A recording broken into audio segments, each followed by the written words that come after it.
Bonjour chers téléspectateurs et bienvenue dans votre émission Jeunesse Move. Si vous venez de nous capter, sachez que vous êtes sur l'émission Jeunesse Move, toujours avec la jeunesse. Aujourd'hui, nous allons vous parler d'un thème très très important, un thème qui va se porter sur le leadership jeune. Aujourd'hui, on est avec des experts sur le plateau. Vous allez les découvrir. Nous sommes à ma gauche, nous sommes avec Monsieur Salah Mohamed, qui est un journaliste et directeur de la publication Mnet Info. Aussi, il a fait ses études dans l'université de journalisme à Lille. Aussi, il est aussi leader très engagé de la société civile, CIO et alumni. Écoutez bien, il est alumni de Mandela Washington Fellowship, qui est il va nous parler de ça après. Aussi, nous sommes avec une grande figure de leadership féminin, avec Ténè Samaké, elle aussi alumni de Yali Dakar, à ma droite. Donc, nous allons passer aux questions par rapport au thème. Bienvenue, chers invités, et merci d'avoir bien accepté notre invitation. Nous allons nous acheminer vers le thème leadership jeune. Vous qui êtes des jeunes, nous avons l'honneur de vous accueillir sur notre plateau. Aussi, nous allons commencer par les questions. Quand on parle de leadership, beaucoup en parlent, mais en réalité, d'autres donnent des définitions par-ci par-là. Mais quand on parle de leadership, qu'attendez-vous de leadership? On va commencer par la dame. Ouais. Pour moi, le leadership, c'est tout simplement la capacité qu'a un individu de conduire d'autres individus ou une organisation dans des buts bien précis. C'est cette capacité d'inspirer, d'influencer, d'encourager et entretenir des relations avec les personnes avec lesquelles on collabore. C'est la définition toute simple que je donne au leadership. Oui. Ok, merci. Salah, qu'en dites-vous de leadership? Merci. Je suis très heureux d'être sur ce plateau avec vous, surtout avec Ténè Samaké.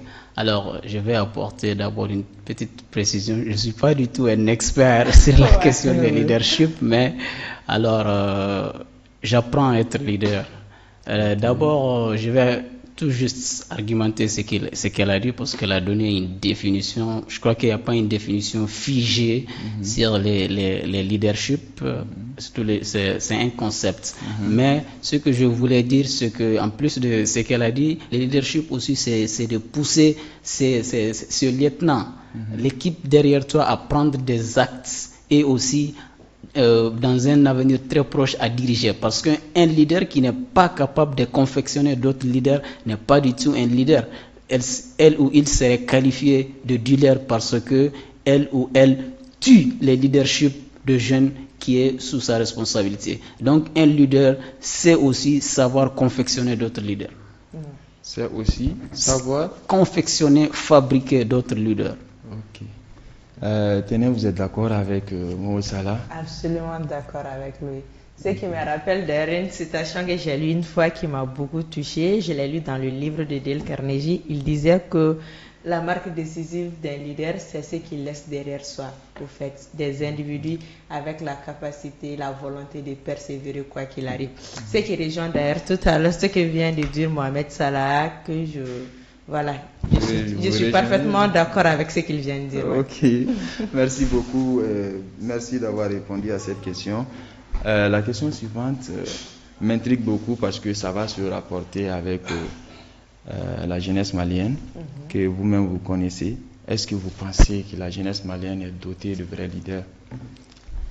Absolument, la jeunesse malienne est dotée de vrais leaders. Ça serait un peu vexant, je dirais, pour cette jeunesse de dire qu'il n'y a pas de leader au fait. Vous savez, dans ce pays, comme dans beaucoup d'autres, hein, parce que aucun pays du monde ne fait exception à ça, il y a beaucoup de difficultés, de défis que la jeunesse doit relever. Ça c'est vrai, mais dire que la jeunesse malienne n'a pas en son sein des leaders, je dirais pas que cela soit vrai. Pour exemple, nous avons Mohamed Salah qui est tout simplement ici. Nous avons vous également. Nous avons, oui, nous avons le promoteur de la structure dans laquelle nous nous trouvons actuellement. Okay. La jeunesse malienne est dotée vraiment de leaders compétents, capables, qui peuvent vraiment changer les choses. Mais la question qui doit se poser, c'est maintenant, est-ce que l'environnement malien dans lequel nous nous trouvons permet à ces jeunes leaders-là de vraiment exploiter leurs challenges? Je dirais oui, mais difficilement. Parce que pour permettre vraiment à la jeunesse de donner libre cours à ses pensées, à la jeunesse d'exploiter ses potentiels, il faudrait aussi que l'entourage, voilà, l'entourage les aide aussi à s'élever. Nous sommes au Mali. Et de nos jours, il y a plusieurs initiatives qui sont en train d'être prises et qui doivent être saluées. Ces initiatives peuvent vraiment aussi aider les jeunes à exploiter leur leadership, comme je l'ai dit. Cette émission qui est une plateforme d'échange avec la jeunesse, c'est vraiment un plus parce que ça permet aux jeunes de vraiment parler, de s'exprimer, de dire ce qu'ils pensent également. Okay. Et sur les réseaux sociaux, les différentes plateformes également qui sont créées, qui donnent la voix à ces jeunes-là, c'est également un plus. Les programmes comme le Yali Dakar, le Mandela Fellowship, autres aussi, permettent à ces jeunes de se découvrir, à prendre conscience du pouvoir qu'ils ont en fait, à prendre conscience de ce qu'ils sont capables de faire, du changement qu'ils peuvent apporter également à ces pays. Donc maintenant, pour répondre encore à votre question, oui, la jeunesse malienne est dotée de leaders. Moi, je dirais des leaders capables, compétents et vraiment qualifiés. Maintenant, il suffit de faire confiance à ces leaders-là. Il faudrait que les uns et les autres se fassent confiance. C'est ça, au fait. Il faudrait que nous plaçons nos confiances les uns aux autres pour que chacun puisse accomplir quelque chose. Donc, une fois que cette confiance et cette estime sera donnée à la jeunesse, je suis sûr qu'il y aura beaucoup de changements dans ces pays. Moi, ça là, vous rejoignez Téné Samaké dans cette logique-là? Alors, je crois fermement que les leaderships jeunes existent au Mali, c'est indéniable. Mais ce leadership jeune, maintenant, doit s'imposer. Là, la plus grande question, la question d'imposition, parce que si on essaie de parler avec les chiffres, on a 20 millions de population au Mali et 65% de la population a moins que 35 ans. Donc la jeunesse, selon plusieurs définitions, c'est entre 18 et 35 ans. Donc vous voyez, la force de notre population, c'est des bras valides, ceux de jeunes. Alors maintenant, sur la question de leadership jeune au Mali, je crois que c'est une question à double tranchant parce que les jeunes entreprennent, les jeunes prennent des initiatives personnelles, tout ça, je crois que c'est du leadership, mais c'est des choses qu'il faut améliorer. Okay. Ça existe, mais il y a beaucoup de failles. Tel que si on essaie de voir l'instance suprême de jeunesse au Mali, qui est le Conseil national de la jeunesse, il y a beaucoup de failles. Au niveau du CNJ, au niveau du CNJ, d'abord les textes ne sont pas respectés, à commencer par l'âge. Et moi, quand je voyage, on me dit que au Mali, pourquoi c'est des gens comme ça qui dirigent les CNJ, tu vois, non? Donc c'est des questions à améliorer et je suis convaincu que dans l'avenir proche, il y aura un changement. Maintenant, ce qui est bien de préciser, c'est qu'il y a beaucoup de choses. Il y a la volonté politique qui est là pour encourager les leaderships jeunes. Si on ne se revoit, le président de la République a placé son deuxième quinquennat pour promouvoir la jeunesse. J'espère que Téné aura un poste de responsabilité et m'embauchera. Si on essaie de voir aussi, il y a les Tech Friday qui ont été lancés tout récemment par le ministère de l'économie numérique et de la prospective. C'est pour encourager. Il y a aussi la pêche, la promotion de l'emploi des jeunes. Mais la grande question qui peut tourner autour de ça, est-ce que les volontés politiques sont toujours transformées en actions politiques? La question reste là. Ok, merci Moussala. Je crois là, je vais vous poser une question. Vous avez tantôt dit que le leadership, c'est essayer de créer d'autres leaders. Donc ma question se rapportait un peu juste à cela. est-ce que vous pensez qu'il y a eu des leaders ici qui ont formé d'autres leaders? Parce qu'en réalité, vous parlez de leader, en fait. Ouais. Un leader qui crée d'autres leaders. Ouais. Est-ce qu'il y en a à votre niveau? Vous pensez qu'il y en a? Ici au Mali? Oui. On va dire du Mali indépendant jusqu'à nos jours, c'est Oui. ça? Mhm. Oui, moi je pense qu'il y a des leaders qui ont formé des leaders. Je prends exemple sur la première femme députée du Soudan indépendant, Hawa Keïta. Moi je trouve que cette femme c'est une leader parce que non seulement durant le moment d'indépendance c'était vraiment difficile pour une femme de s'imposer, de vraiment faire partie du pouvoir décisionnel, mais elle l'a fait. Et elle s'en est pas arrêtée là parce que jusqu'à maintenant, elle continue d'inspirer également d'autres jeunes femmes. Donc moi, je trouve que ça, c'est un signe de leadership. Elle était non seulement dans la politique, mais également dans la vie associative. Donc vous voyez, moi personnellement, c'est une femme qui m'inspire. Et le 31 juillet passé, j'ai également vu que je n'étais pas la seule. Parce que même dans d'autres pays de la sous-région, je voyais son histoire, sa biographie passée. Donc oui, il y a des leaders ici, par exemple comme Hawa Keïta, elle n'est plus de ce monde. Malheureusement, mais moi je la considère comme une leader parce que elle m'inspire et je suis sûre que je ne suis pas la seule. Donc je pense qu'il y a des leaders ici qui inspirent. Ouais. Sur la question, c'est là, que moi... ça a été le côté féminin pur, quoi. Ok, d'accord. Je crois que c'est transversal aussi.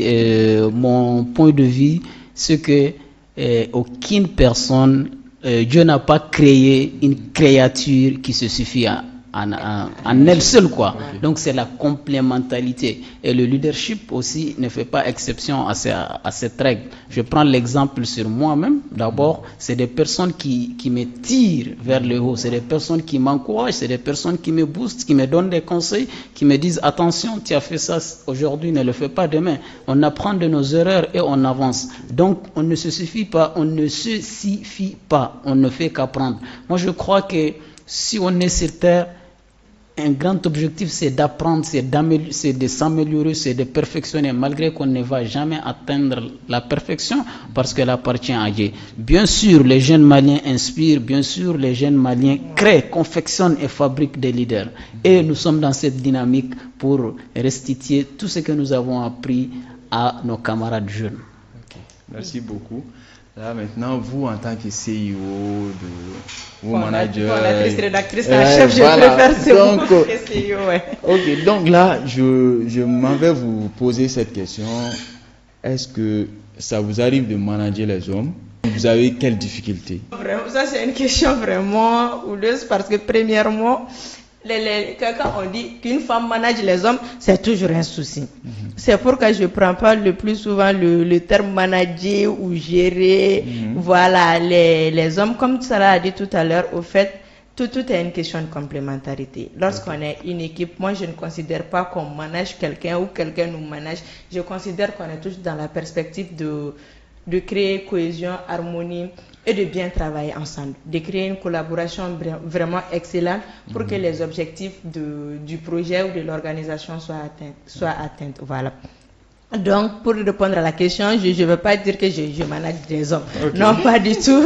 Dieu merci, j'ai une équipe, que ce soit au niveau de mon manager ou ailleurs. Je suis entourée d'hommes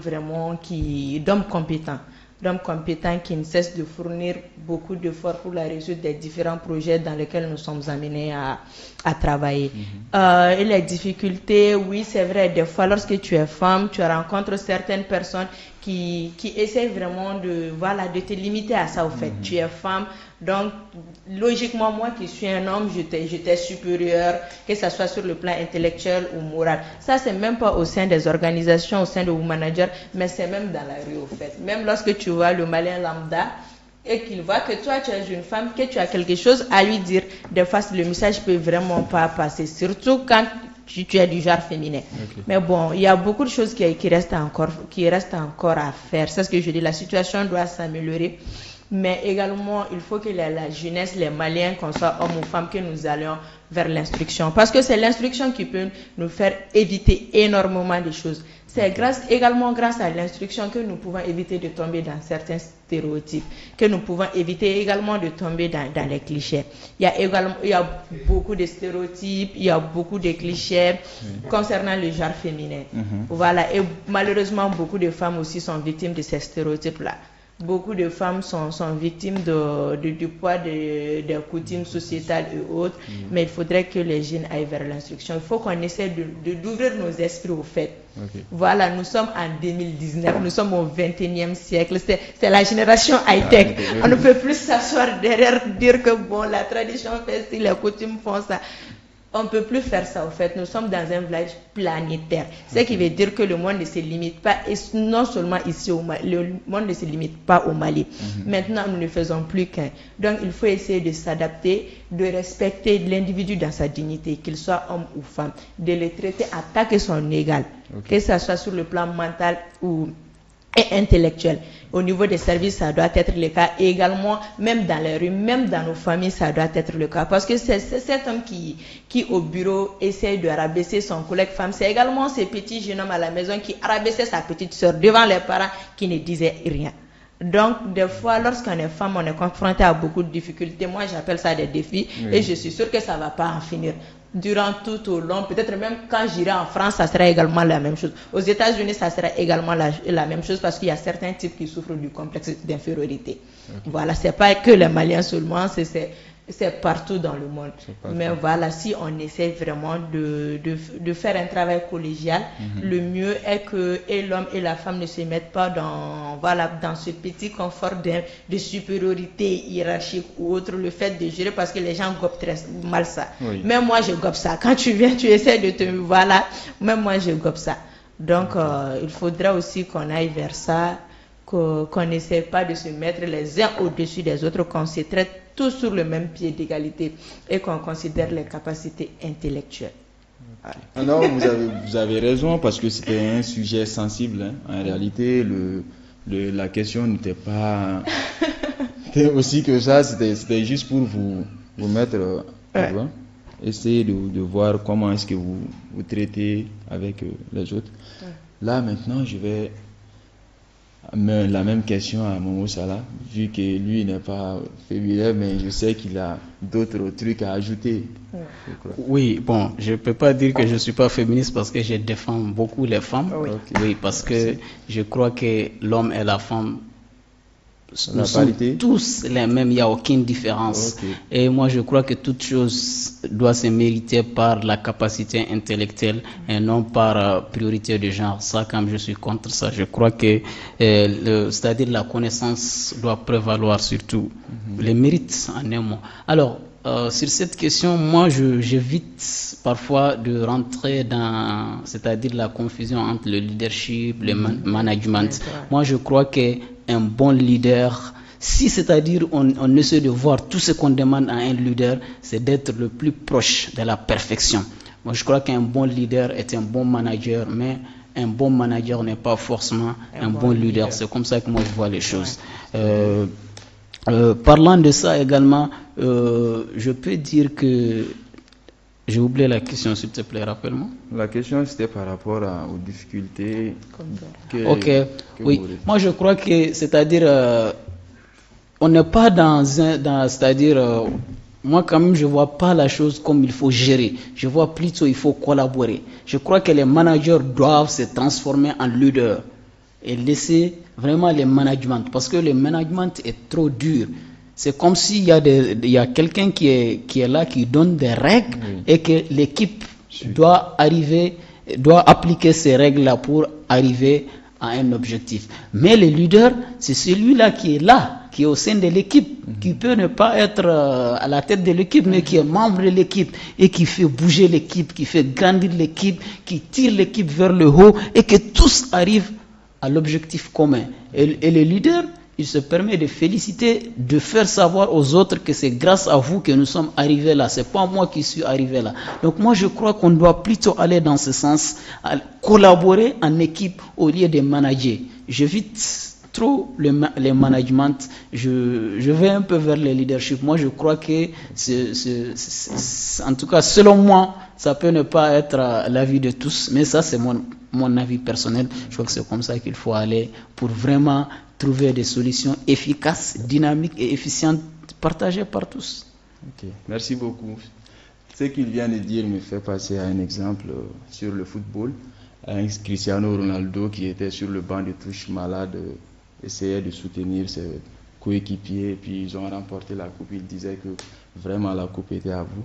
Je pense que Cristiano Ronaldo serait un leader. Bien sûr, c'est un leader parce que pourquoi? Parce que tu sais, une des grandes qualités du leadership, c'est l'humilité. Parce que l'humilité, c'est l'arme qui nous permet d'apprendre avec, c'est-à-dire, je peux pas dire avec l'homme qui est inférieur à vous, votre petit frère. C'est l'humilité qui te permet de l'approcher, de te mettre dans sa position et d'essayer de comprendre ses pensées et apprendre de lui. Et l'humilité veut que les leaders acceptent les compétences des autres. Le leadership veut que quand tout le monde dit que c'est grâce à toi, montre aux autres que c'est grâce à vous, c'est pas grâce à moi. Moi, je peux rien faire, je suis qu'un seul homme. Je peux pas remporter la coupe moi seul. Cristiano Ronaldo, c'est son équipe. Oui. Ce qu'il peut faire, c'est de les encourager. Ça, c'est un exemple de leadership. Ok, merci beaucoup. Là, je vais vous poser une question qui va un peu vous bousculer. Vous voyagez beaucoup. Est-ce que cela vous arrive souvent de concilier tout cela avec votre occupation en tant que leader? Parce que moi, je vous vois comme des grands leaders, sans vous mentir. Je suis vraiment pas une leader. Je suis juste une jeune femme qui essaie de se faire une place dans un monde qui n'est pas toujours facile. Au fait, le monde des médias, le monde des médias maliens ou le monde du média en général. Je voyage pas autant que Mohamed Salah. Voilà, oui, mais je voyage quand même. Mais je pense qu'il faut placer chaque chose dans son contexte. Voilà, il faut savoir différencier les choses au fait. Les voyages sont là, d'accord, mais il y a également les activités qui sont là. Quand j'ai des activités, je parle du travail communautaire, je parle également du travail qu'on pratique. Moi, ces derniers temps, je fais vraiment un break sur la vie associative et autres, parce que j'essaie de me lancer dans le business, dans l'entrepreneuriat et tout, mais j'arrive quand même à trouver le temps parce que il faut connaître ses priorités. J'effectue ce voyage, d'accord, mais après, lorsque je reviens ici, parce que ma vie c'est ici, je dois continuer à faire autre chose. Donc, il faut bien gérer ses priorités. Il faut avoir un bon programme, ne pas mélanger les choses. Il faut placer chaque chose dans son contexte. Je fais mes voyages, mais à côté, il y a également d'autres obligations que je dois remplir. Donc, quand je reviens du voyage, j'ai rempli ces obligations-là. Si j'ai d'autres également voyages à effectuer, je continue avec ça, mais placer chaque chose dans son contexte, c'est ce qui m'aide moi énormément. Ok. Là, je crois que nos téléspectateurs auront compris que pour être leader, il faut bien planifier. Je pense que la question doit se rejoindre à cela. Oui, alors moi ce que je pense... il voyage autant plus que vous. Donc, c'est vraiment un pigeon. Je ne sais pas comment il fait son planning pour gérer tout ça. Alors, moi ce que je pense en ce qui concerne les voyages, c'est que c'est pas tous les voyages qu'on doit faire. Moi je ne fais pas tous les voyages. Il y a des voyages que je zappe parce que ça ne cadre pas avec mes objectifs. Mes visions pour l'avenir. Parce que c'est une vision. C'est une vision que l'homme a et l'homme se fixe des objectifs. Donc pour atteindre ces deux, il y a un chemin à emprunter pour arriver. Donc tous les voyages qui s'inscrivent dans le chemin, moi je les fais. Les autres, je les zappe. Donc le voyage aussi, pour moi, c'est des voyages qui sont nécessaires, qui sont très importants, les voyages que je fais dans ma vie parce que j'ai grandi mon réseau. J'ai grandi mon réseau, le networking c'est très très important pour moi. Et à chaque voyage, je ramène des opportunités pour moi et pour mon entourage. Donc, c'est pourquoi je voyage. Chaque fois que j'ai cette opportunité, je vois que ça cadre avec mes objectifs, je ne laisse pas ça. Je vais. Mais il faut savoir aussi qu'il y a le poids de la société qui est sur les personnes qui se déplacent. Bon, ça existe, ça existe dans tous les domaines. Mais de toutes les manières, on gère. C'est-à-dire, l'homme, pas le leader, c'est la gestion, c'est la capacité à gérer ce que vous faites. Donc c'est ça, c'est comme ça que moi je vois les choses. Donc si l'opportunité se présente et que vous pensez que le voyage peut vous apporter, let's go, on peut voyager. Mais si c'est un voyage qui ne va rien changer dans votre vie, ça ne vaut pas le coup d'y aller. Ok, je vois maintenant. Je comprends. Là, maintenant, je vais poser une question à Momo Salah. Cette question va être une question spéciale. Vous, dans votre déplacement sur les pays, je vous ai vu récemment au pays de Qatar, etc. Souvent, il y a tellement de choses qui se rencontrent à travers les personnes. Est-ce que vous avez des difficultés au niveau du Qatar, par exemple? Bon, je ne sais pas, difficulté. Bon, je n'ai jamais eu une difficulté dans un autre pays quand je voyage parce que je ne me fais pas voyager moi-même, on me fait voyager. C'est des programmes dans lesquels on m'invite ou c'est des programmes dans lesquels je postule pour partir. Donc, tout est organisé, il n'y a aucune difficulté, c'est-à-dire, je ne sais pas, diplomatique ou bien comment on peut les qualifier. C'est juste ce qui est là. Quand on participe à des programmes hors du Mali, on voit le sérieux, il faut le dire, j'aime bien le dire, on voit le sérieux, on voit la ténacité des programmes. C'est des programmes vraiment qui sont faits pour former les gens. Où il y a la rigueur, c'est des programmes très intenses où on n'a pas le temps de dormir parfois, on n'a pas le temps de passer beaucoup de temps sur les réseaux sociaux, on va pour bosser. Et quand on bosse, on apprend. Mais quand on apprend aussi, on vient pour restituer. Donc moi, je crois que c'est toujours un plus. Ok, merci beaucoup. Tenez, là, la même chose, parce que en réalité, le côté genre doit sortir vraiment. Vous, à travers vos voyages, quelles difficultés avez-vous eues au cours de vos voyages? Bon, je vais transformer le mot difficulté en défi parce que lorsqu'on prend les difficultés comme les défis, on s'en sort plus. Quand tu prends ça, c'est un challenge. Donc les challenges, il faut les relever. Donc là, tu vois que tu as la capacité de vraiment te surpasser. Donc des défis, il y en a énormément. Le premier défi, quand on voyage, moi personnellement, quand je suis dans un pays étranger, c'est le fait que je suis dans un environnement non malien. Et la première chose qui me manque, c'est la langue. Donc à chaque fois que moi je reviens ici, à l'aéroport, quand j'entends les gens parler bambara, je suis soulagée. Je dis enfin, je suis chez moi. Donc bon, blague mise à part. Il y a des défis, oui, mais également, moi, je ne vois que les avantages. Parce que ces programmes, comme l'a dit Salah, le plus souvent, on postule à des programmes où on est sélectionné et on effectue le voyage. À ces programmes, moi, je ne vois que les avantages. Parce que tout d'abord, il y a le networking. Le plus souvent, tu es parmi des jeunes vraiment qui viennent d'endroits à la fois semblables et différents aux tiens.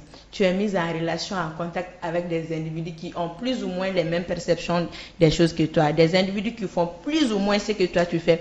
Mais il y a toujours cette différence. Donc, en cette différence également, tu peux avoir une richesse.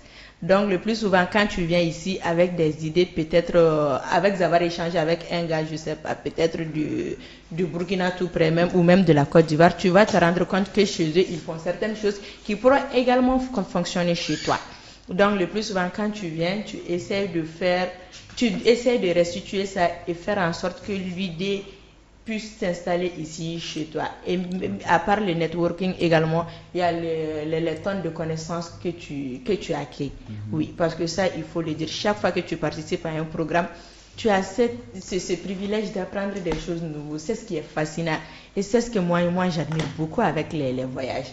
Tu apprends tellement de choses, surtout tellement de choses magnifiques également sur toi. Oui, ça peut être sur ton individu, mais également sur l'environnement et le monde qui t'entoure.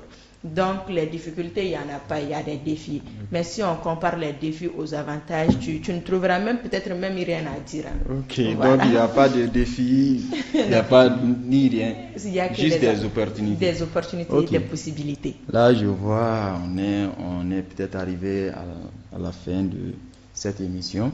Je vais vous poser une dernière question. Ça sera une contribution pour les autres. Quel conseil vous avez à donner à vos chers semblables? Je vais essayer donc je vais le dire à tout le monde, que ce soit homme ou femme. Je vais dire à la jeunesse malienne. Mon message, c'est que la jeunesse malienne ne cesse pas de rêver au fait. Vous savez, dans ces pays, le plus souvent, on dit que les rêves ne se réalisent pas, voilà, les ambitions n'ont pas de débouchés ou autre. Je voudrais dire à la jeunesse que c'est là, il faut que la jeunesse soit rêveuse au fait, que la jeunesse soit optimiste, mais également que la jeunesse soit focus. Il faut que les jeunes prennent le contrôle avec un bon niveau d'éducation. Et maintenant, avec cette éducation, qu'ils essaient de construire un pays et un environnement dont ils seront fiers. Également, donc, la génération future pourrait être fière. Donc, c'est ça mon message, qu'ils rêvent au fait, que la jeunesse rêve, que la jeunesse soit optimiste, et également que la jeunesse soit focus. Voilà. Merci beaucoup. Ouais. Momo Salah. Alors, je m'en vais adresser mon dernier message à la jeunesse, à cette brave, battante et combattante jeunesse malienne. Oui. Nous sommes, je le répète, nous sommes 65% d'une population de 20 millions d'habitants. Nous sommes dans un monde très, très compétitif et très, très sélectif.